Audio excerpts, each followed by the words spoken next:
Next అమ్మాయిల వివరాలు చూద్దాం. రెడ్డి క్యాస్ట్ అమ్మాయి 96 date of birth, 5'2" height, MS complete అయింది. యుఎస్ఏలో సాఫ్ట్వేర్గా జాబ్ చేస్తుంది. 2 కోట్ల ప్రాపర్టీ ఉంటుంది. ఈ అమ్మాయికి రెడ్డి క్యాస్ట్లో అబ్బాయి కావాలి. నెక్స్ట్ కమ్మ కన్వర్టెడ్ క్రిస్టియన్ అండి. 98 date of birth, BE complete అయింది. సాఫ్ట్వేర్గా జాబ్ చేస్తుంది.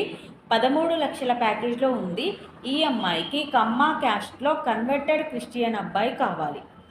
నెక్స్ట్ కాపు క్యాస్ట్ అమ్మాయి 96 date of birth, 5'3" height, pharmacy complete అయింది. ప్రైవేట్ జాబ్ చేస్తుంది. ఈ అమ్మాయికి కాపు క్యాస్ట్లో అబ్బాయి కావాలి. నెక్స్ట్ మున్నూరు కాపు క్యాస్ట్ అమ్మాయి 97 date of birth, 5'3" height, B Tech complete అయింది. సాఫ్ట్వేర్గా జాబ్ చేస్తుంది. 9 లక్షల ప్యాకేజ్లో ఉంది. ఈ అమ్మాయికి మున్నూరు కాపు క్యాస్ట్లో అబ్బాయి కావాలి.